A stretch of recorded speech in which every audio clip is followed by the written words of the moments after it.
भैया भाजपा तो सोचती ही रही और कांग्रेस ने पूरी दमदारी से अपना प्रत्याशी भी घोषित कर दिया। आपको क्या लगता है, भाजपा के लिए अब मुश्किल है प्रत्याशी घोषित करना? राम राम दोस्तों, कैसे हैं आप। उम्मीद करता हूं कि आप सभी स्वस्थ होंगे और अपने परिवार का पूरा ख्याल रख रहे होंगे। दोस्तों, सच सच बताना कि बीती रात कांग्रेस की सूची जारी होने के बाद, प्रत्याशियों की सूची जारी होने के बाद किस किस को अच्छी नींद आई और किस किस की नींद उड़ गई। मुझे और मटरू भैया को तो बिल्कुल भी नींद नहीं आई, क्योंकि मुझे समझ में ही नहीं आया कि आखिर ये हुआ क्या। और ये बहुत सारे कांग्रेसियों को भी समझ में नहीं आ रहा है। हालांकि देर रात पूर्व विधायक ओम प्रकाश रघुवंशी के समर्थकों ने घर के सामने विरोध जताया कि टिकट का वितरण जो हुआ है वो गलत हुआ है। सर्वे में अजय पटेल का नाम आगे नहीं था और उसके बाद पार्टी ने उन्हें टिकट दे दिया। तो जो भी है वो पार्टी का डिसीजन है, उसमें हम हस्तक्षेप बिल्कुल भी नहीं कर सकते हैं। लेकिन मटरू भैया और मेरी तरफ से अजय पटेल को कांग्रेस का अधिकृत प्रत्याशी घोषित होने पर ढेर सारी बधाई। अजय पटेल पर पार्टी ने भरोसा जताया है, कुछ सोच समझकर जताया होगा। लेकिन बानापुरा में ओम प्रकाश रघुवंशी जी के जो समर्थक हैं, उन्हें बिल्कुल भी समझ में नहीं आ रहा है कि आखिर ये हुआ कैसे और आखिर अजय पटेल ने ये किया कैसे। क्योंकि बहुत सारे ऐसे भी नेता थे जो टिकट मांग रहे थे, मतलब अपनी दावेदारी प्रस्तुत कर रहे थे कांग्रेस के सामने, और उन्हें दरकिनार करते हुए एक युवा चेहरा, जो कि हालांकि कांग्रेस की पॉलिसी है कि युवा चेहरे को मौका देना, तो युवा चेहरे को उन्होंने मौका दिया, अजय पटेल पर भरोसा जताया। अब देखते हैं कि अजय पटेल कितनी मेहनत करते हैं सिवनी मालवा विधानसभा 136 में कांग्रेस को लाने के लिए। और ये भारतीय जनता पार्टी के लोग सोच रहे होंगे कि अब चुनाव आसान हो गया है, तो मैं बता दूं कि अब चुनाव और ज्यादा कठिन हो गया है।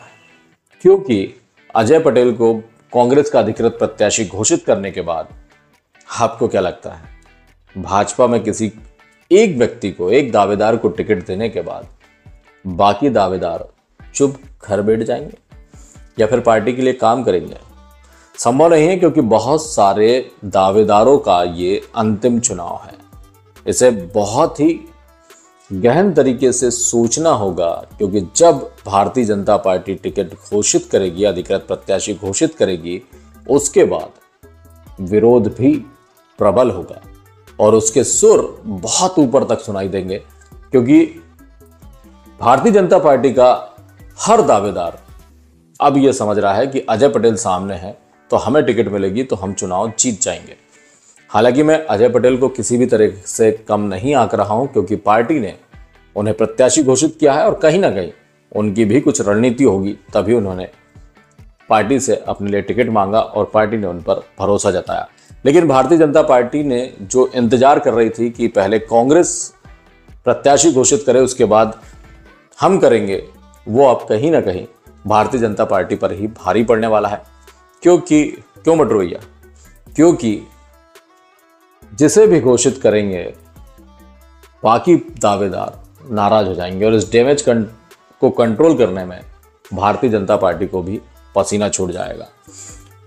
तो आपको बता दूं कि ओम भैया के समर्थकों ने सोशल मीडिया पर यह लिखा है कि लड़ेंगे भी जीतेंगे भी, मतलब कि विरोध अभी और होगा।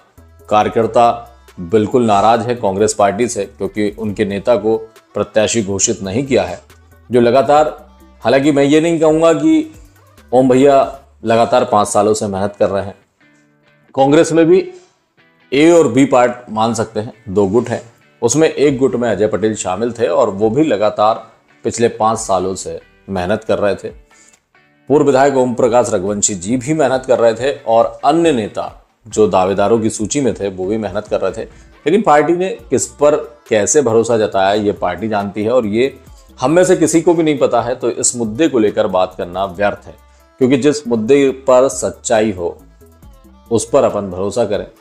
अब जो सबसे बड़ा सवाल है वो ये है कि भारतीय जनता पार्टी आज किसका नाम घोषित करेगी और नाम घोषित करने के बाद मजा कितना आएगा। क्योंकि अभी तो भारतीय जनता पार्टी कांग्रेस के आगे दम नहीं दिखा पाई थी, क्योंकि उनकी सरकार थी, उनके विधायक थे। वो चाहते तो सबसे पहले अपने विधायक का या फिर अन्य दावेदारों का नाम घोषित कर सकते थे। लेकिन उन्हें भी डर था कि कांग्रेस कहीं ऐसा उम्मीदवार ना ला दे कि उन्हें ये सीट गंवानी पड़े, तो उन्होंने वेट एंड वॉच का फार्मूला अपनाया और कांग्रेस ने पूरी दम के साथ भाजपा से पहले अपने प्रत्याशी का नाम घोषित कर दिया। अजय पटेल सिवनी मालवा विधानसभा 136 के कांग्रेस के अधिकृत प्रत्याशी घोषित हो चुके हैं और अब देखना यह है कि भाजपा किसे अधिकृत प्रत्याशी घोषित करती है। यदि आपके नॉलेज में हो तो आप कमेंट कर हमें बताएं कि कौन अधिकृत प्रत्याशी घोषित होगा और कौन नहीं होगा और कौन खुलकर विरोध करेगा।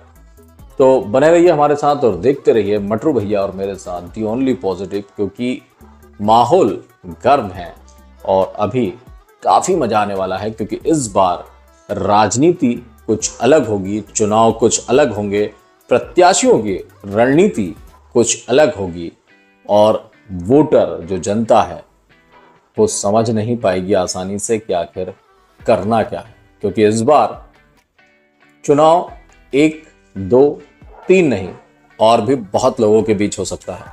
तो वेट एंड वॉच।